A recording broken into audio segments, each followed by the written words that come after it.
I will share a little bit about my story today.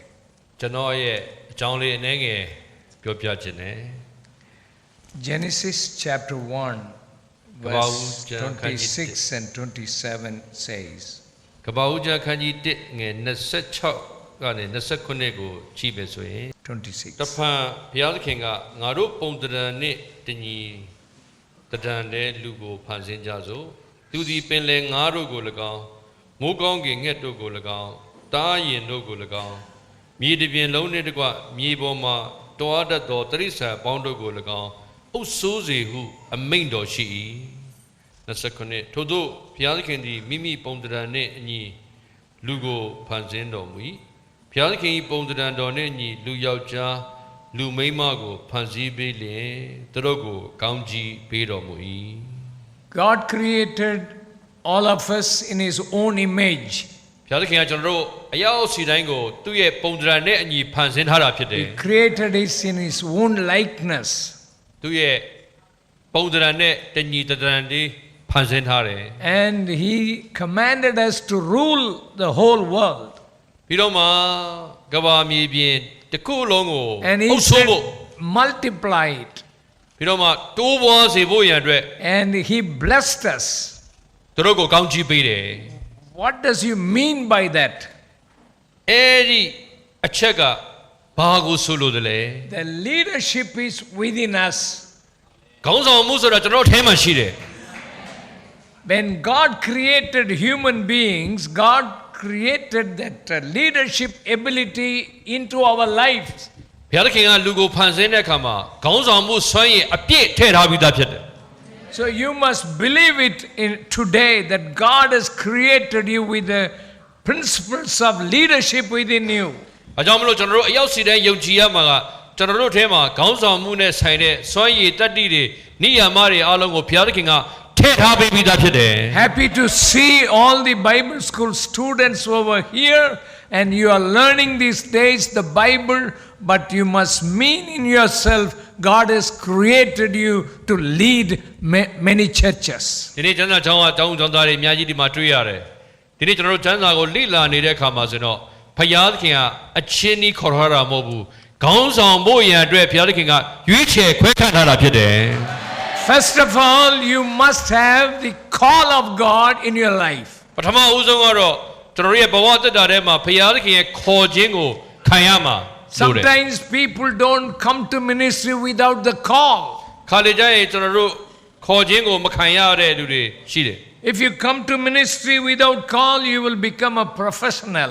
ဒီနေ့အမှုတော်ဆောင်တယောက်ဖြစ်ဖို့ရန်အတွက်ကဘုရားသခင်ခေါ်ခြင်းခံရမှာဖြစ်မယ်ခေါ်ခြင်းမခံရဘူးဆိုရင်တော့တာမန်အလုပ်လိုဖြစ်သွားမှာ If the call of God is with you, ဒီနေ့ဘုရားသခင်ကကျွန်တော်တို့ကိုခေါ်ထားတာမှန်တယ်ဆိုရင် whether you get money, whether you get car, whether you get building or anything, that you will definitely do a wonderful ministry. ဒီနေ့ကားရှိသည်ဖြစ်စေအစာအုပ်ရှိသည်ဖြစ်စေဘယ်အရာပေါ်မှာမမူတည်ဘူးဘုရားသခင်ခေါ်ခြင်းရှိရင်တော့အောင်မြင်တဲ့မှုတော်ဆောင်ဖြစ်မယ် In my life, my mother was really praying for me, especially. ကျွန်တော်ဘဝတက်တာမှာဆိုရင်တော့ကျွန်တော်အမေကအထူးပဲကျွန်တော်တက်ဆွတောင်းပေးခဲ့တယ် We have 7 children for our mother. ကျွန်တော်တို့ညီကောင်မောင်နှမ9ယောက်ရှိတယ် When I was 9 years old, my mom called me and put her hand upon me and said, I'm committing you for the ministry. ကျွန်တော်အသက်9နှစ်အရွယ်မှာအမေကကျွန်တော်ကိုခေါ်ပြီးတော့မှလက်တင်ပြီးတော့မှပြောတယ် From တင်းတက် that, တာကိုဘုရားသခင်အမှုတော်မြတ်တွေငါဆက်ကတ်တယ် that time onwards, the Holy Spirit was upon me. အဲ့ဒီအချိန်ကနေစပြီးတော့တန်ရှင်တော်ဝိညာဉ်တော်ကျွန်တော်တက်တာပေါ်မှာဆင်းသက်လာတယ် And God was leading me in a powerful way. အဲ့ဒီအချိန်ကနေစပြီးမှတန်ရှင်တော်ဝိညာဉ်တော်ကတကိုးကြီးစွာနဲ့ပို့ဆောင်တယ် I didn't like to come to ministry. ကျွန်တော်ကတော့အမှုတော်ဆောင်ကျင်တာတော့မဟုတ်ဘူး I thought I will not earn money. နော်ကျွန်တော်ကတော့တခြားရည်ရွယ်ချက်တွေရှိတယ် I like sports, so I thought I can't play any sports when I become a pastor. နော်ကျွန်တော်ကတော့အားကစားဝါသနာပါတယ်ဒါပေမဲ့ကျွန်တော်ကတော့ sport တော့မဖြစ်ပဲ pastor ဖြစ်လာတယ် I wanted to go to army. နောက်ပြီးတော့ကျွန်တော်စစ်တပ်ထဲဝင်ခြင်းတယ် I was in army training myself for army officer. ကျွန်တော်ကနော်စစ်တပ်အရာရှိဖြစ်ချင်တယ် But one day when I was 21 years old, အသက်22နှစ်အရွယ်ရောက်တဲ့အခါမှာ God met me. ဘုရားသခင်ကကျွန်တော်ကိုဖန်ဆင်းပုံသွင်းတယ် He changed my life totally. ကျွန်တော်အသက်တာကိုလုံးဝပြောင်းလဲစေတယ် There was a great change that happened in my life. ကြီးမားတဲ့ပြောင်းလဲမှုကြီးကျွန်တော်ကြုံခဲ့ရတယ် Then I came to an Assemblies of God church. ကျွန်တော် AG တင်းတော်တစ်ပါးကိုရောက်ခဲ့တယ် I was from an Anglican church. ကျွန်တော်ရဲ့မိခင်တင်းတော်ကအင်္ဂလိကန်တင်းတော်ဖြစ်တယ် One day I came to an Assemblies of God church. အဲ့ဒီကနေပြီးတော့မှ AG တင်းတော်ကိုကျွန်တော်ရောက်တဲ့အခါမှာ There I received the power of the Holy Spirit. AG တင်းတော်မှာတန်ရှင်တော်ဝိညာဉ်တော်ရဲ့တကူကိုကျွန်တော်တွေ့ရတယ် That changed my life totally. အဲ့ဒီချိန်မှာကျွန်တော်ရဲ့တက်တာလုံးဝပြောင်းလဲသွားတယ် Then I prayed for 7 days. ကျွန်တော်9ရက်လုံးဆုတောင်းခဲ့တယ် Some people told me if you get married or if you go to Bible college, you will backslide. ကျွန်တော်လူတွေကပြောတယ်တင်လက်ထပ်ထိမ်းများမယ်ဒါမှမဟုတ်ရင်တင်ချမ်းသာကြောင်းသွားမယ်ဆိုရင်တော့ best life ဖြစ်လိမ့်မယ်တင်ရွေ့လျော့သွားလိမ့်မယ်လို့တချို့ကပြောတယ် So I went to the Lord in prayer. အဲ့ဒီမှာကျွန်တော်ဘုရားသခင်ရှိမှကျွန်တော်ဆုတောင်းတယ် 7 days I prayed continuously. 9ရက်လုံးအဆက်မပြတ်ကျွန်တော်ဆုတောင်းတယ် I'll get up 5 o'clock in the morning, မနေ့ဆိုရင်9နာရီထားတယ် pray up to 10 o'clock in the night. ည10နာရီအထိကျွန်တော်ဆုတောင်းတယ် I will not sleep, I will not sit down, continuously praying to the Lord. အိတ်လည်းမအိပ်ဘူးထိုင်လည်းမထိုင်ဘူးအဆက်မပြတ်ကျွန်တော်ဆုတောင်းတယ် To know what is the call of God upon my life. ကျွန်တော်အသက်တာအတွက်ဘုရားသခင်ခေါ်ခြင်းကဘာလဲဆိုတာကျွန်တော်သိဖို့ကျွန်တော်ဆုတောင်းတယ် God spoke to me very well. အဲ့ဒီမှာဘုရားသခင်ကကျွန်တော်ကိုစကားပြောလာတယ် God said, you go to Bible college. ကျမ်းစာကြောင်းတက်ပါလို့ပြောတယ် Learn your Bible properly. ကျမ်းစာကိုကောင်းကောင်းလေ့လာသင်ယူပါလို့ဘုရားသခင်ပြောတယ် Learn the backgrounds of the Bible verses. ဒီကျမ်းချက်တွေရဲ့နောက်ခံသမိုင်းကြောင်းကိုသိချာလေ့လာပါလို့ပြောတယ် Preach strong doctrinal, theological Bible study. နော်ဩဝါဒကောင်းကောင်းပြီးတော့မှ theology ပညာရပ်ကောင်းကောင်းကိုလေ့လာဖို့ရန်အတွက်နှိုးဆော်တယ် Secondly, God spoke to me, you must get married. ဒုတိယဘုရားသခင်ပြောတာကတော့မိန်းမယူပါ You don't have the gift of celibacy individual, but God spoke to me, get married. နော်တင်လဲအပြိုကြီးလူပြိုကြီးစုကျေးဇူးမရရင်မြန်မြန်သာပြုပေတော့ When you get married, you will become a strong man and also yourself will die. ဘာဖြစ်လို့လဲဆိုရင်တော့မိန်းမမြန်မြန်ယူရင်အတ္တတွေမြန်မြန်ပြိုပြက်သွားလိမ့်မယ် And you will become a matured person. နော်မိန်းမမြန်မြန်ရရင်ပိုပြီးမြန်မြန်ရင့်ကျက်လာလိမ့်မယ် God created man and woman the same image, same ministry principles and leadership principles. ဒီနေ့ဘုရားသခင်ကယောက်ျားနဲ့မိန်းမကို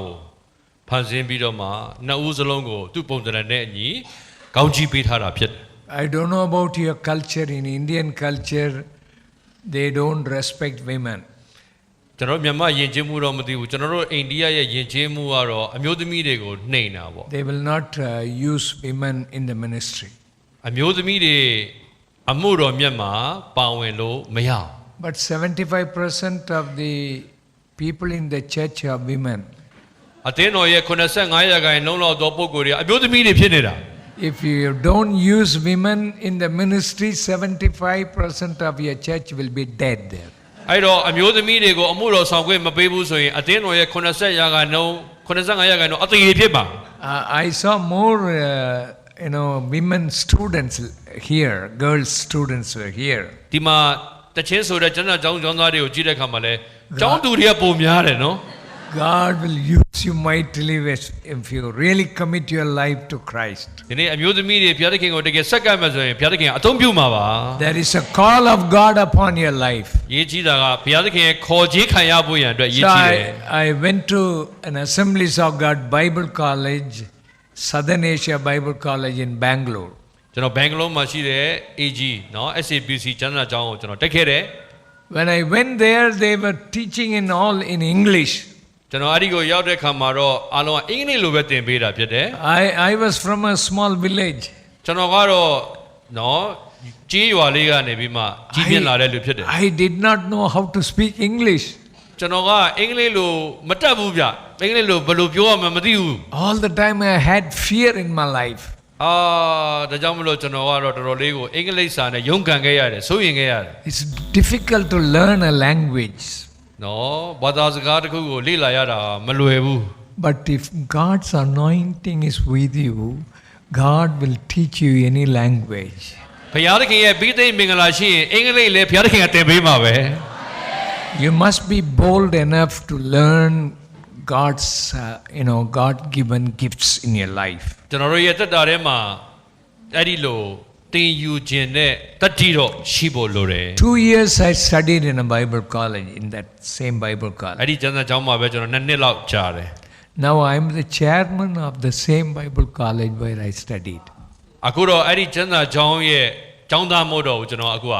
chairman ဖြစ်လာတယ် 2 years I was there. I didn't do anything. I studied so many things in the Bible college. နော်2နှစ်လောက်ကတော်တော်လေးကိုရုန်းကန်ခဲ့ရတယ် I studied psychology. စိတ်ပညာရက်ကိုသင်ရတယ် I studied philosophy. philosophy ဘာသာရက်ကိုသင်ရတယ် I studied about all religion. ဘာသာတရားတွေအကြောင်းကိုသင်ရတယ် So many things I studied. သင်ယူရတဲ့ဘာသာရက်တွေကအများကြီးပဲ But I was really praying to God all these 2 years. ဒါပေမဲ့အဲ့ဒီ2နှစ်လုံးအထူးပဲဘုရားသခင်ရှိမှကျွန်တော်ဆုတောင်းခဲ့ရတယ် I wanted to know what is my calling. ဘုရားသခင်ကျွန်တော်ကိုဘာအတွက်ခေါ်ထားတာလဲဆိုပြီးမှကျွန်တော်ရုန်းကန်ခဲ့တယ် Before that, I was an evangelist before coming to the Bible college. ကျွန်တော်ကကျမ်းစာကျောင်းမတက်ခင်တည်းကကျွန်တော်ဧဝံဂေလိဆရာဖြစ်တယ် Evangelist work is very easy. ဧဝံဂေလိဆရာဖြစ်ရတာလွယ်တယ်ဗျ If you know 4 sermons, you can go around the world and preach it. တရားဟောခြင်း၄ပုဒ်ရရင်ကဘာပတ်လို့ရတယ် But becoming pastor, every week you have to prepare a sermon. ဒါပေမဲ့သင်အိုးဆရာလောက်ရတော့မလွယ်ဘူးဒီပြိဿတ်ကိုပဲဟောနေရတယ်ဆိုတော့တရားဟောချက်ကိုအကောင်းကောင်းပြင်ရတယ် Looking at the same people with the same problem all through the years. နော်တနေ့ကြည့်လဲဒီမျက်နာပဲပြီးတော့ဒီလူတွေပဲဒီပြဿနာကိုကျွန်တော်တို့ရင်ဆိုင်နေရတာဖြစ်တယ် It's very difficult job. ဒါကြောင့်လို့သင်အိုးဆရာလောက်ရတာမလွယ်ဘူး But I prayed to God, what is my calling? ဒါပေမဲ့ကျွန်တော်ဆွတောင်းတယ်ဒါဘုရားသခင်ကကျွန်တော်ကိုခေါ်ထားတာပဲ God spoke to me very clearly when I was studying in Bible college. He spoke to me, go and build a great church in India. ကျွန်တော်ကျမ်းစာကျောင်းမှာအဲ့ဒီလိုဆွတောင်းတဲ့အခါမှာဘုရားသခင်ကရှင်းရှင်းလင်းလင်းပြောခဲ့တယ်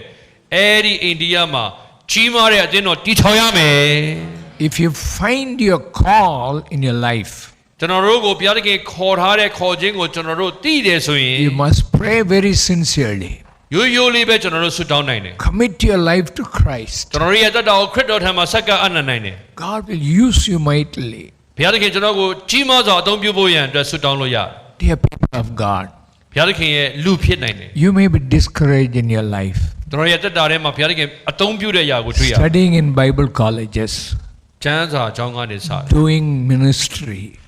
အမှုတော်မြတ်မှာအသုံးချ Always Satan attacks you, အမှုတော်မြတ်မှာပါဝင်တဲ့အခါမှာစာတန်ကတော့အမြဲတမ်းနှောက်ယှက်တယ် attacks your mind. ကျွန်တော်တို့ရဲ့စိတ်ပိုင်းဆိုင်ရာကို He ထိုး will ခိုက် discourage you. စိတ်ပြည့်အောင်လုပ်တယ် But I tell you, God always with me when I was in Bible college. ဒါပေမဲ့အဲ့ဒီကျမ်းစာကျောင်းမှာရှိနေတဲ့အချိန်မှာလည်းဘုရားသခင်ကျွန်တော်တို့နဲ့အတူရှိတာဖြစ်တယ် In your life, God is going to do something today. ဒီနေ့လည်းကျွန်တော်တို့ရဲ့တက်တာထဲမှာဘုရားသခင်ကတစုံတစ်ခုကိုပြုချင်ပါတယ် Lift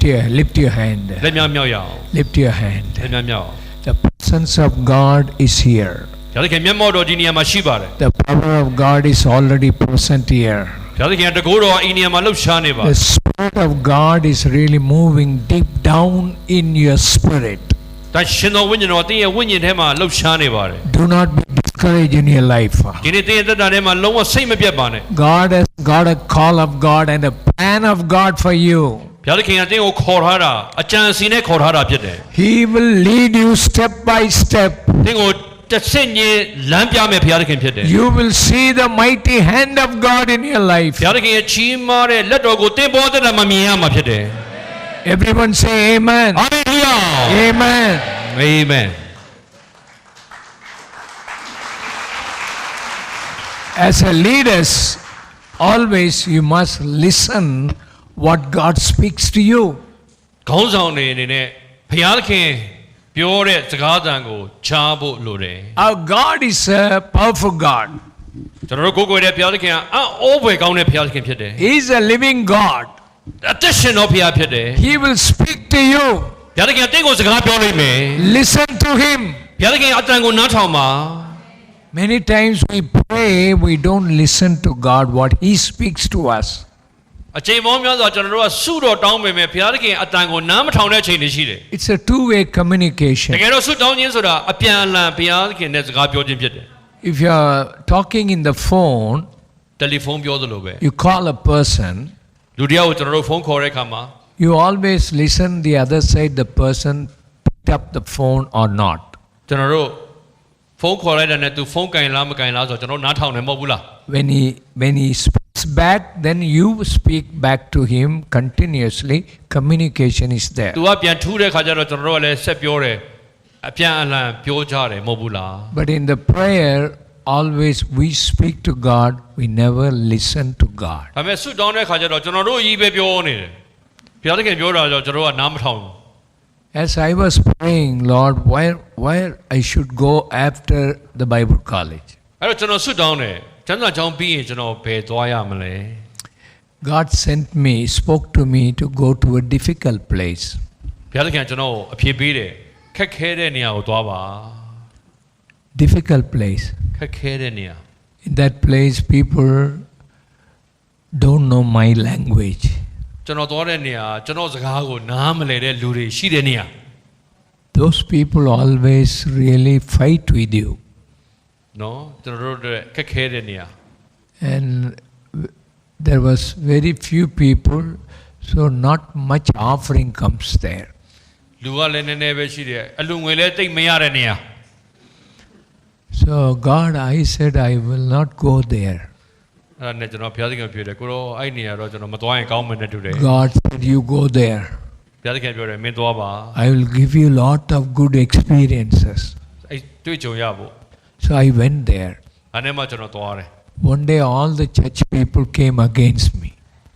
အဲ့ဒီတင်းတော်မှာရှိတဲ့လူအားလုံးကျွန်တော်ဆန့်ကျင်တယ်ဗျ They said, get out of this place. ဒီနေရာကနေထွက်သွားပါလို့မောင်းထုတ်တယ် I asked the Lord, you said you will give me good experience. ကိုတော့ကောင်းတဲ့အတွေ့အကြုံရအောင်သွားပါလို့ပြောတာအဲ့ဒါကောင်းတဲ့အတွေ့အကြုံလားကိုတော့ရေ God said, this is good experience. အဲ့ဒါနဲ့ဘုရားသခင်ဖြစ်တယ်အဲ့ဒါကောင်းတယ် It will help you. နော်အဲ့ဒါကောင်းတဲ့အတွေ့အကြုံပဲ Stay here. Don't run away from this place. တင်းကိုထောက်ကူပေးနေတာဒီနေရာကနေထွက်မပြေးနဲ့ I wanted to run away from the place. ကျွန်တော်ကတော့အဲ့ဒီကနေထွက်ပြေးချင်တာ But I stayed until God said to move from that place. အဲ့ဒီနေရာမှာကျွန်တော်ဆက်ပြီးတော့မှနေတယ်ဘုရားသခင်ကသွားတော့လို့မပြောမချင်းကျွန်တော်နေခဲ့တယ် Then one day God spoke to me. တနေ့ကျတော့ဘုရားသခင်ကျွန်တော်ကိုစကားပြောတာ I listened. ကျွန်တော်နားထောင် Go and work among the young people. လူငယ်တွေထဲမှာအမှုဆောင်ပါ That is why I came to you, Chennai, Madras, to start a church. အဲ့ဒါနဲ့မှ Chennai Madras မှာတင်းတော်စဖို့ရန်အတွက်ကျွန်တော် I pray to God, Lord, give me a good place in there. အဲ့မှာကျွန်တော်ဆွတောင်းတယ်ဘုရားသခင်ကျွန်တော်ကောင်းတဲ့နေရာပြင်ဆင်ပေးပါ The executive committee sent me over to one place where 100 people are there. It's a big house was there, all the facilities. There was one missionary. He bought that place, wanted to start a collegiate ministry. တော့အဲ့မှာလူငယ်တွေထဲမှာလူ100လောက်ရှိတဲ့နေရာလည်းပြင်ဆင်ပေးတယ်အဲ့ဒီကော်မတီကနေကျွန်တော်အဲ့နေရာမှာသာသနာပြုဆရာနဲ့တွဲပြီးလုပ်ဖို့ပို့ဆောင်တယ် I pray to God, God, if you are sending me to that place, send me there. If you don't really like that place that I should work there, create all kinds of problem there. ကိုရောကျွန်တော်အဲ့ဒီနေရာကိုသွားတဲ့ခါမှာကိုရောအလိုမရှိဘူးဆိုရင်တော့ပြဿနာတွေအများကြီးဖြစ်ပါစေ When the executive committee was there and they want to install me as a pastor in that Assemblies of God church. အဲ့ဒါနဲ့ကော်မတီကကျွန်တော်ကိုကောင်းကြီးပေးပြီးတော့တင်းအောင်ဆရာခန့်တယ် All the people stood up and said, except one person, we don't want this young man to be our pastor. အဲ့ဒီမှာပြိတ္တအားလုံးကမတ်တက်ရက်ကြတယ်တယောက်ကလွဲလို့ပေါ့အဲ့ဒီရက်တဲ့လူတွေအားလုံးကဘာပြောလဲဒီလူငယ်လေးကိုငါတို့တင်းအောင်ဆရာအနေနဲ့အလိုမရှိဘူးတဲ့ I thought only in the Anglican churches people rebel. ဆိုတော့ကျွန်တော်တို့ဒီလိုတင်းတော်နဲ့တွေ့ကြုံခဲ့ရတယ် I was surprised because I came to Pentecostal church and there was rebellious people there. တော့ဒါလက်တွေ့ကျွန်တော်စပြီးတော့မှအမှုတော်ဆောင်တဲ့နေရာ Don't be a rebellious person at any time. နော်ဘုရားသခင်ရဲ့အလိုတော်ကိုစန့်ကျင်တဲ့လူတော့ဖြစ်လို့မရ So I could not pastor that church. အဲ့တော့ကျွန်တော်အဲ့ဒီတင်းတော်မှာတင်းအောင်ဆရာလုပ်လို့မရအောင် God spoke to me, you go and start another church. အဲ့ဒါနဲ့မှဘုရားသခင်ကတင်းအတင်းတော်တတ်စပါ There was a crusade. I got the follow-up addresses in my hand. I got 124 addresses. I visited all the people day and night. ခရစ်စိတ်ပြီးမှ follow up လုပ်ဖို့ရန်အတွက်လူ124ယောက်စီရင်ရတယ်သူတို့ကိုကျွန်တော်နေ့တိုင်း follow up လုပ်ခဲ့တယ် Within that 7 days, I found a place of worship. 9ရက်ကြာတဲ့ခါမှာဝိပုဖို့ရန်အတွက်နေရာတွေ့တယ် It was very difficult to get a place for worship. ဖျားဝိပုဖို့ရန်အတွက်နေရာရှာရတာတော်တော်ခက်တယ် Most of the Hindus, they don't give the place for worship. ဆိုဟိန္ဒူတော်တော်များများခရိယန်တွေဖျားရှိခိုးဖို့မပေးခြင်းဘူး I was walking up and down, night and day, asking and praying, Lord, give me a place for worship. ကျွန်တော်ကခောက်တော့ခောက်ပြန်ရှောက်ပြီးမှကိုရောဝိပုမဲ့နေရာပြင်ဆင်ပေးပါလို့ဆုတောင်းခဲ့ရတယ် Suddenly spoke to me. တချင်းပဲဘုရားသခင်ကကျွန်တော်ကိုစကားပြောတယ် Suddenly God spoke to me. ဘုရားသခင်ကတချင်းပဲစကားပြောတယ် This is the house I am going to give you. ဒီအိမ်ကိုဝိပုမဲ့နေရာပြင်ဆင်ပေးမယ်တဲ့ I wanted to go inside. ကျွန်တော်အဲ့ဒါနဲ့မှအထဲကိုကျွန်တော်သွားတယ်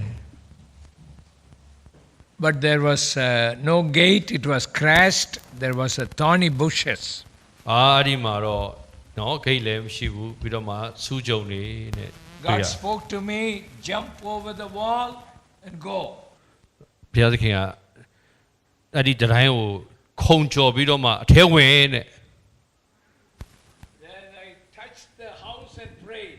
ဒါနဲ့မှအဲ့ဒီအိမ်ကိုလက်တင်ပြီးတော့မှဆွတ်တောင်းတယ် Never ever jump over the wall without God speaking to you. ဆိုတော့ကျွန်တော်တို့နော်ဘုရားသခင်ပြောတာဟောကိုကျွန်တော်တို့နားထောင်ဖို့လိုတယ် Don't place your hand upon somebody else's home and pray. သူများအိမ်ကိုသွားပြီးတော့လက်တင်ပြီးတော့ရှောက်ပြီးတော့ဆွတ်တောင်းလို့တော့မရဘူးနော် Let God speaks to you. နော်ဘုရားသခင်စကားပြောရင်တော့ကျွန်တော်တို့လုပ်ရပါပဲ God spoke to me very well. ဘုရားသခင်ကချင်းချင်းလေးလေးကိုလက်တင်ပြီးမှဆွတ်တောင်းခိုင်းတယ် I did it, I got the house. အဲ့ဒီဘုရားသခင်ပြောတဲ့အတိုင်းပဲအဲ့ဒီအိမ်ကိုလက်တင်ပြီးမှကျွန်တော်ဆွတ်တောင်းတဲ့အခါမှာဘုရားသခင်အဲ့ဒီအိမ်ကိုကျွန်တော်ကိုပေးတယ် Opened the house, started the worship. အဲ့မှာတကားဖွင့်ပြီးတော့မှအဲ့ဒီမှာဘုရားဝတ်ပြုခွင့်ရပါတယ် With 7 people. After visiting 124 people, only 7 people came. 24ယောက်ကျွန်တော်တို့ခုန124ယောက်ဖိတ်တယ်ဒါပေမဲ့9ယောက်ပဲလာတယ် And that is why God really speaks to you when you listen. You will build a great church. ဘုရားသခင်စကားပြောရင်တော့ပြောတဲ့အတိုင်းပဲကျွန်တော်တို့နားထောင်တဲ့အခါမှာတော့အဲ့ဒီလိုအခြေအနေကနေကြီးမားတဲ့အသင်းတော်ကိုဘုရားသခင်က Then တည် I ဆောက် was ပေးတယ် sent out of that place. ဒီတော့မှအဲ့ဒီနေရာကနေပြီးတော့ The house owner brought 100 cement bags and also wooden planks, put it inside the house. အဲ့ဒီအိမ်ရှင်ကလာပြီးတော့မှဖိလက်မြေတွေပြီးတော့မှပစ္စည်းတွေလာပြီးမှထည့်တယ် Then I had to go and search for another place. ဆိုတော့အဲ့ဒီနေရာမှာကျွန်တော်ဆက်ပြီးရှစ်ခိုးလို့မရတဲ့ခါနောက်ထပ်တရားချနေရာကိုရှာရတယ် A Hindu man gave a place for us. ဘုရားသခင်ကနောက်ထပ်နေရာပြင်ဆင်ပေးတယ် And I was really praying. ဆွတ်တောင်းတယ် One day the church shed fell down. Church shed fell down. ဆိုတော့အဲ့ဒီမှာလဲနော်ဒီတင်းတော်အမိုးကပြိုကျသွားတယ် because of cyclone. စိုက်ကလုံးမုန်တိုင်းကြောင့် And the owner of the place called me. အဲ့ဒါနဲ့မှအိမ်ပိုင်ရှင်ကကျွန်တော်ကိုခေါ်တယ် He told me the way that you people worship, lot of sounds are coming, so it is disturbing the whole community. So you cannot have your church in this place. အုံနာခေါ်ပြီးပြောလဲဆိုတော့ခင်ဗျားတို့ရဲ့ဖျားရှိခိုးတဲ့ပုံစံကပတ်ဝန်းကျင်ကိုတော်တော်အနှောက်အယှက်ဖြစ်တယ်တဲ့စူညံတဲ့အတွက်ကြောင့်မလို့ဆက်ပြီးတော့မပေးတော့ဘူးတဲ့ I told him, sir, give me 3 more months. I will find out some other place and go. အဲ့ဒါနဲ့မှကျွန်တော်နောက်ထပ်3လလောက်အချိန်ပေးပါကျွန်တော်ပြောင်းမယ်လို့ပြောတယ် He told me I prayed to my Hindu gods and goddesses to send cyclone or fire to burn your church. ကျွန်တော်ရဲ့ဟိန္ဒူဘုရားကျောင်းဟိန္ဒူဘုရားရှိမှာဆွတ်တောင်းတာတဲ့ဘာဆွတ်တောင်းလဲဆိုတော့စိုက်ကလုံးကိုလွတ်ပြီးတော့မှဒီဘုရားကျောင်းမီးလောင်ပါစေလို့ဆွတ်တောင်းတယ်တဲ့ He said, my God has answered my prayer. Your God doesn't like to stay here. နော်အဆွတ်တောင်းတဲ့အတိုင်းပဲအခုမုန်တိုင်းချပြီးဟာဘုရားကအသက်ရှင်တယ်ဆိုပြီးတော့စိတ်ခေါ်တယ် So I came out of the house with tears in my eyes. အဲ့ဒီလိုပြောတဲ့ခါမှာကျွန်တော်အိမ်ကနေပြီးတော့မျက်ရည်နဲ့ထွက်ရတယ် God spoke to me, look up. ဘုရားသခင်ကကျွန်တော်ကိုစကား I ပြော am တယ် a living God. အသက်ရှင်တဲ့ဘုရားကိုကြည့်ပါ I will give you a place for worship. ဝတ်ပြုဖို့ရန်အတွက်ငါကိုယ်တိုင်နေရာပြင်ဆင်ပေးမယ် I prayed for 6 months continuously အဲ့ဒါနဲ့မှ6လလုံးဆွတ်တောင်းရတယ် to give a place on the main road. အဓိကလမ်းမကြီးပေါ်မှာနေရာပြင်ဆင်ပေးဖို့ After 6 months, the Holy Spirit came upon me. အဲ့ဒီ6လဆွတ်တောင်းပြီးတဲ့နောက်မှာတန်ရှင်တော်ဝိညာဉ်တော်ကျွန်တော်ပေါ်ဆင်းသက်လာတယ် I fell down. ကျွန်တော်လဲသွားတယ် I usually don't fall down. ကျွန်တော်အဲ့ဒီလိုလဲလေးတော့မရှိပါဘူး Sometimes some people pushes you down. တစ်ခါလေကျတော့လေကျွန်တော်တွန်းလဲတဲ့လူတွေရှိတယ်ဗျ Many people tried me to push me down. နော်အချို့တွေကတွန်းလို့လဲတဲ့ဟာတွေလည်းကြုံဘူးမှာပါ I'm a strong man. ကျွန်တော်ကမလဲဘူးဗျအဲ့လိုမျိုးလဲနော် But on that day I fell down. ဒါပေမဲ့အဲ့ဒီနေ့မှာတော့ဘယ်သူမှတွန်းလဲတာမဟုတ်တန်ရှင်တော်ဝိညာဉ်တော်အားဖြင့်ဝိညာဉ်ထဲမှာလဲသွားတယ် God spoke to me. အဲ့ဒီလိုလဲသွားပြီးတဲ့နောက်မှာ I have given you a place on the main road of the city. ငါကအသင်ကိုအဓိကလမ်းမကြီးဘေးမှာနေရာပြင်ဆင်ပေးမယ်တဲ့ And I did not have any money in my hand. ကျွန်တော်လက်ထဲမှာတော့ပတ်စံတော့မရှိဘူး I did not see any place on the main road. အဲ့ဒီလမ်းမကြီးဘေးမှာလဲကျွန်တော် But the Holy Spirit spoke to me. ဘယ်နေရာမှလည်းမတွေ့ထားဘူးတန်ရှင်တော်ဝိညာဉ်တော်ကတော့ပြောနေတယ် In your difficult situation, တင်းရဲ့ခက်ခဲတဲ့အခြေအနေမှာ the comfort of the Holy Spirit always with you. တန်ရှင်တော်ဝိညာဉ်တော်ကတော့ကျွန်တော်တို့နဲ့အတူအမြဲတမ်းနှစ်သိမ့်ပေးတယ် He နား will မှာရှိ speak to you. ကျွန်တော်တို့အနားမှာခွန်အားပေးတ He ယ် will build you up. မြဲတမ်းကျွန်တော်ကိုတိဆောက်ပေးတယ်ဖေး He မ will never let you down. ဘယ်တော့မှတန်ရှင်တော်ဝိညာဉ်တော်ကျွန်တော်တို့ကိုစိတ်မပြတ်စေဘူး In the ministry that you must see all these things. ဒီနေ့အမှုတော်ဆောင်နေတက်တာထဲမှာအဲ့ဒီဝိညာဉ်တော်မဆာခြင်းကိုတွေ့ကြုံဖို့လိုရတယ် Listen to God. ဘုရားသခင်အတန်ကိုနားထောင်ဖို့လိုတယ် He will guide you step by step. ပြီးတော့မှဘုရားသခင်ကတဆင့်ချင်းလမ်းပြတဲ့ဘုရားဖြစ်တယ် Finally, I found that place. That place was a friend of mine who studied with me 30 years ago in the school. That is, his place was there. လွန်ခဲ့တဲ့နှစ်ပေါင်း30ကကျွန်တော်နဲ့အတူကြောင်းတက်ခဲ့တဲ့ငယ်တငယ်ချင်းရဲ့အိမ်ကိုကျွန်တော်ရရှိတယ် I paid little money. I got the place on the main road of the city. ပတ်စံနည်းနည်းပဲပေးရတယ်အဓိကလမ်းမကြီးနှစ်ဘေးမှာနေရာရတယ် Started the ministry. Many people started to come. နော်အဲ့ဒီမှာကျွန်တော်အမှုတော်စတဲ့လူများစွာရောက်ရှိလာတယ် One day fire came. I was praying for the fire of the Holy Spirit, but literal fire came and burnt all these things. အဲ့ဒါနဲ့ကျွန်တော်တရက်ဆွတ်တောင်းနေတဲ့အချိန်မှာမီးလောင်တယ်အားလုံးကလောင်ကျသွားတယ် It is a difficult time. ဆိုတော့မီးလောင်ပြီးတော့မှပြာကျသွားတယ်ဆိုတော့တစ်ခါခက်ခဲပြန်ရော But God really helped me to put up a building after that. အဲ့ဒီနောက်ပိုင်းမှာဘုရားသခင်ကဆက်ပြီးတော့ကျွန်တော်ကို I put up a building for 2,000 people. အဲ့ဒီနောက်ပိုင်းမှာတော့ကျွန်တော်အဆောက်အဦဆောက်ခွင့်ရတယ် Started- 2000လောက်ဆက်တဲ့အဆောက်အဦကိုဆောက်တယ် Started these services. ပြီးတော့အစည်းအဝေးတွေကျွန်တော်ကျင်းပတယ် One day God spoke to me. တနေ့တော့ဘုရားသခင်ကျွန်တော်ကိုပြောတယ် Enlarge your faith. and let your faith ဆိုတော့သင်ရဲ့ယုံကြည်ခြင်းကိုကြီးထွားစေပါ I said, တဲရာကိုကျဲစေပါ how to enlarge my faith? ကျွန်တော်ယုံကြည်ခြင်းကိုဘယ်လိုတိုးချဲ့ရမှာလဲ Enlarge your building. ယုံကြည်ခြင်းကိုတိုးချဲ့ဖို့ရန်အတွက်သင်အဆောက်အဦကိုချဲ့ပါ I said, I don't have money. ကိုတော့ကျွန်တော်မှာပတ်စံမရှိဘူး God said, don't look to the west, look to me. ဘုရားသခင်ပြောတယ်အနောက်နိုင်ငံတွေကိုမကြည့်နဲ့ငါ့ကိုကြည့်တဲ့ Don't look to America. အမေရိကကိုမကြည့်နဲ့တဲ့ The American missionaries were there in India. ဘာဖြစ်လို့ဆိုတော့အိန္ဒိယမှာ American missionary တွေရှိတယ်လေ God said, don't look to them. ဘုရားသခင်ပြောတယ် American missionary ကိုမကြည့်နဲ့တဲ့ Look to me. ငါ့ကိုကြည့်တဲ့ So I looked to God. ဒါနဲ့မှကျွန်တော်ဘုရားသခင်ကိုကြည့်တယ်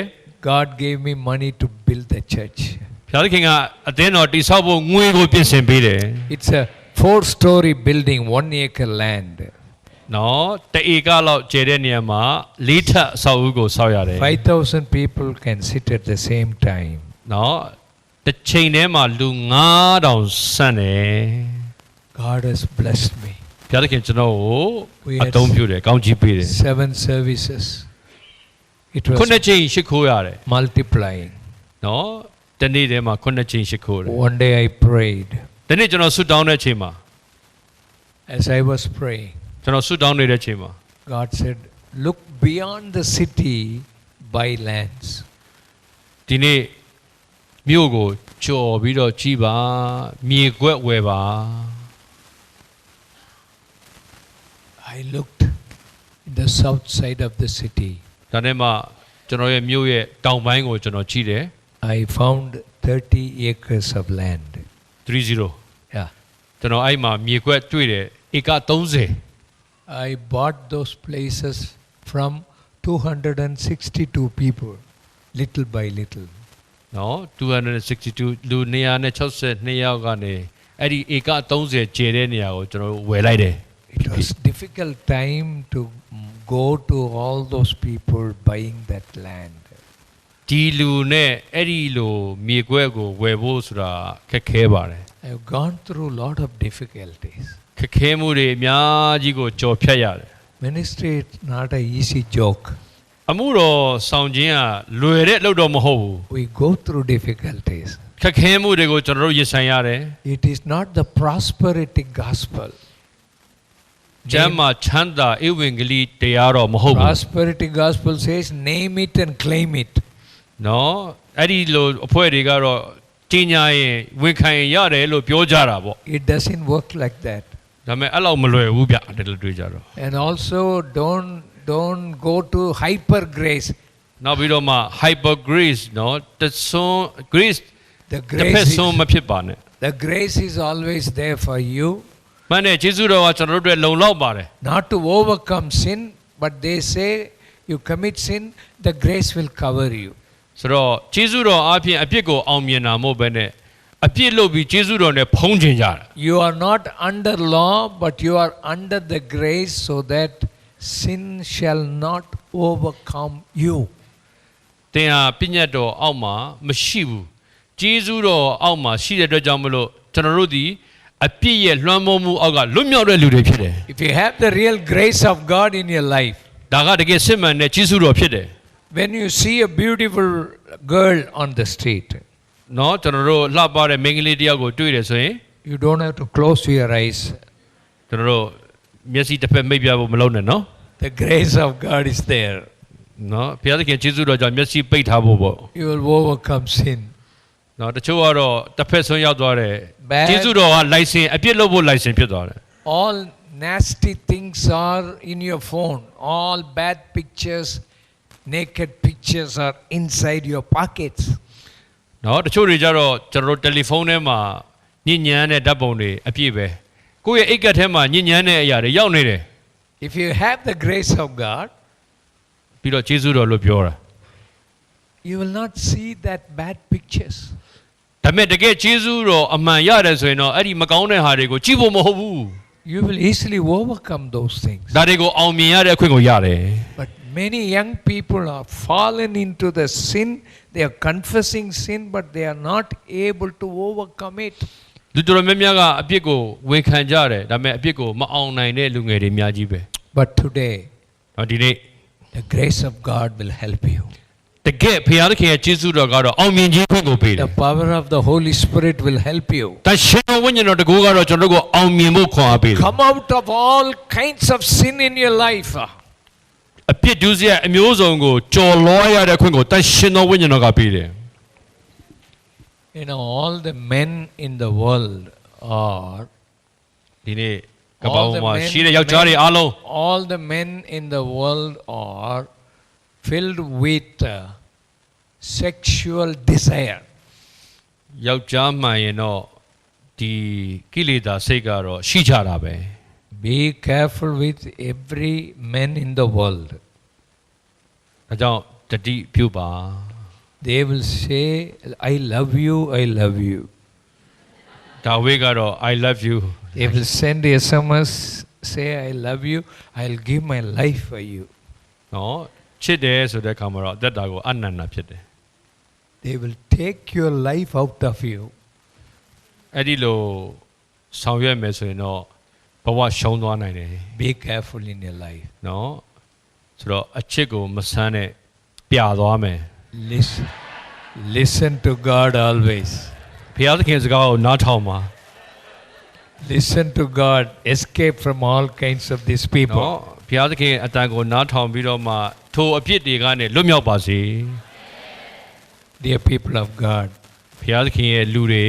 Then God spoke to me to build the church for 25,000 people. ဘုရားသခင်ကအဲ့ဒီလိုလူတွေနဲ့ကျွန်တော်ကိုအသင်းတော်တည်ထောင်ဖို့ရန်ခေါ်တယ် God supplied all the money.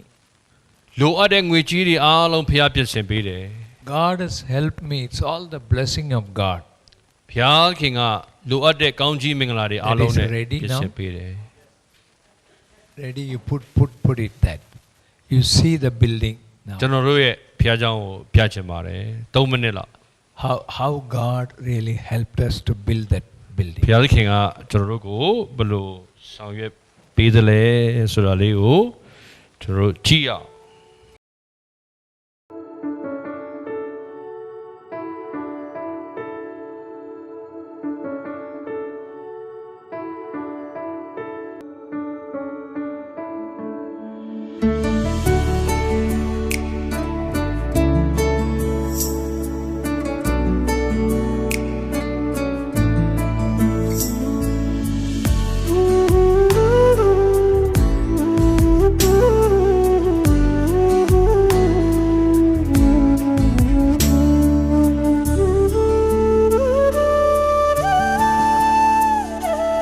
எனக்காக யாவும் செய்து முடிக்கும் என் தேவன் நீரிருக்க பயமே இல்லை எல்லாவற்றையும் எல்லாவற்றாலும் நிரப்பும் நீரிருக்க பயமே இல்லை எனக்காக யாவும் செய்து முடிக்கும் என் தேவன் நீரிருக்க பயமே இல்லை எல்லாவற்றையும் எல்லாவற்றாலும் நிரப்பும் நீரிருக்க பயமே இல்லை உங்க கைகள் குறுகவில்லை உம்மால் கூடாதது எதுவும் இல்லை உங்க கைகள் குறுகவில்லை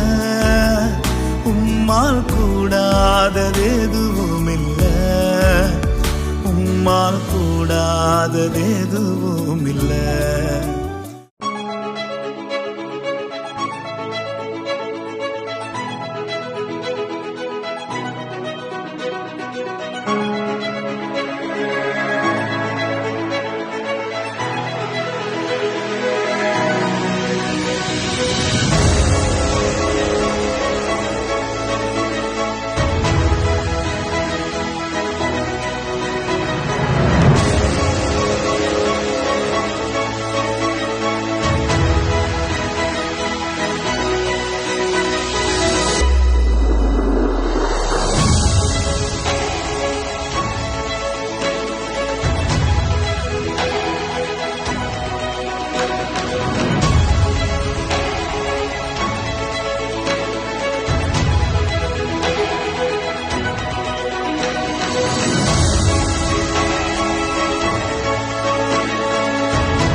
When you really listen to God, ကျွန်တော်ဘုရားသခင်ကိုစိတ်ခံမယ်ဆိုရင် when God speaks to you, ဘုရားသခင်ကကျွန်တော်တို့ကိုစကားပြောတယ်ဆိုရင် there will be difficulties coming on your way, ခက်ခဲမှုတွေတော့ကျွန်တော်တို့အများကြီးကြုံတွေ့ရမှာပဲ but you will do a greater things for Christ. ဒါပေမဲ့ခရစ်တော်အတွက်ကြီးသောအမှုကိုပြုရသောခွင့်ကိုရမယ် To the church, not rich people come. ဒီနေ့အတင်းတော်ချမ်းသာတဲ့လူတွေသိမလာပါဘူး Only poor people will give you offering. ဒီနေ့ဆင်းရဲသားတွေကမကြာခဏလာတယ် Very few rich people commit their life to Christ. ချမ်းသာတဲ့လူတွေကတော့သူတို့ရဲ့အသက်တာကိုဆက်ကပ်ဖို့ခက်တယ် Whether poor people or poor country, don't worry about it. God is with you. ဒီနေ့ဆင်းရဲသားတွေကတော့ဘုရားသခင်ကိုဆက်ကပ်တယ်ဘုရားသခင်ကိုဆံငတ်တယ် This is what God wants to do in this country. ဘုရားသခင်ကဒီနိုင်ငံမှာလည်းဒီလိုပဲပြုချင်ပါတယ် Lift all your hands. လက်များကိုဆံတယ် You may be studying in a Bible college. တန်းစာကျောင်းမှာကျော You င်းနေ may တယ် not ဖြစ်နေတယ် even speak English. အင်္ဂလိပ်စာခက်ခဲတဲ့လူဖြစ်နိုင်တယ် Don't be afraid. မစိုးရင်လည်း The Holy Spirit is with you. အရှင်တော်ဝိညာဉ်တော်တင်တဲ့အတူရှိပါတယ် He will use you mightily. တင်ကိုအံ့ဩဖွယ်ဘုရားသခင်အသုံးပြုနိုင်တယ် It is the blessing of God. It is the grace of God. ဘုရားသခင်ရဲ့ကောင်းကြီးမင်္ဂလာဘုရားသခင်ကြီးစုတော်အပြင်တင်ကိုဘုရားသခင်ကြီးမားစွာအသုံးပြု will နိုင် bring a တယ် mighty revival to the nation. ဒီနိုင်ငံအတွက်ကြီးမားတဲ့နိုးထမှုဖြစ်စေနိုင်တယ် In this nation, revival is at the verge of revival in this nation. ဒီနိုင်ငံမှာနိုးထမှုဖြစ်မယ် But you need to pray. နိုးထမှုဖြစ်ဖို့ရန်အတွက်တင်ဆုတောင်းရမှာဖြစ်တယ် You must do the will of God in your life. ဘုရားသခင်ရဲ့အလိုတော်အတိုင်းပဲကျွန်တော်တို့သက်ရှင်ဖို့လို You တယ် must commit your life for prayer. ကျွန်တော်တို့ဆုတောင်းတော်သူဖြစ်ဖို့ရန်အသက်တာကိုအနံ့ရမှာဖြစ်တယ် Rise up by faith in the Lord, totally depending on God. ဘုရားသခင်ပေါ်မှာလုံးဝမိခိုအားထားပြီးတော့မှယုံကြည်ခြင်းနဲ့အသက်ရှင်ရမှာဖြစ်တယ် You will see greater things in this day. အဲ့ဒီခါမှာသင်ဟာကြီးတော်မှုတွေကိုမြင်တွေ့ရမယ် How many of you believe today that God is going to do greater things in and through you? သင်အားဖြင့်ဘုရားသခင်ကတာ၍ကြီးမားတဲ့အမှုကိုပြုမယ်ဆိုတော့ဘယ်နှယောက်ယုံကြည်သလဲ In this country, God has chosen you. ဘုရားသခင်ကအဲ့ဒီလိုကြီးမားတဲ့အမှုကိုပြုဖို့သင်ကိုရွေးချယ်ထားတာဖြစ်တယ် Revival will come in this nation through you, not ဒီမှာ anybody နိုင်ငံ else. မှာကြီးမားတဲ့နှုတ်ထမှုကြီးမားတဲ့ຢာတွေကသင်အားဖြင့်ဖြစ်မယ် Are you willing to pray? Are you willing to listen to the voice of the Holy ယုံ Spirit? ကြည်ခြင်းနဲ့ဆုတောင်းပါတရှင်တော်ဝိညာဉ်တော်တန်ကိုသင်နားထောင်ပါ The darkness in this world, in this place, are moving. ဒီနေ့မောင်မိုက်တကိုတွေကိုဘုရားသခင်ကိုယ်နဲ့ဖိတ်ချပေးမယ် The Holy Spirit is going to fall on this တ nation. ရှင်တော်ဝိညာဉ်တော်ဒီနိုင်ငံပေါ်မှာဆင်းသက်လာမယ် All of you are going to commit yourself to pray, and you will see the move of God in this day. သင်တနာကိုဆုတောင်းခြင်းမှာစက္ကအနံ့မယ်ဆိုရင်အဲ့ဒီဝိညာဉ်လှုပ်ရှားမှုကိုတွေ့ရမယ် How many of you want to see that wonderful Spirit of God in your life, want to have a change in your life? သင်ရဲ့တော်ထဲမှာတရှင်တော်ဝိညာဉ်တော်ရဲ့ကြီးမားတဲ့အမှုပြုတာကိုဘယ်နှယောက်မြင်ရင်လဲပြောင်းလဲပြီးတော့ဘယ်နှယောက်တွေ့ကြုံတယ်လဲ Lift your hand. လက်ငါးကိုမြောက်ပါ Stand to your feet. လက်မတရကြရအောင် Come to the front. ရှင်းပါလား Ready to the front. ရှင်းကိုပြေးလာခဲ့ပါဘုရားခင်ကျွန်တော်ကြီးမားတဲ့မှုတွေကိုတွေ့ကြတယ်ဒီဘုရားခင်တကူတော်ကိုကျွန်တော်ခံယူနေတယ် Give me the gifts of the Holy Spirit.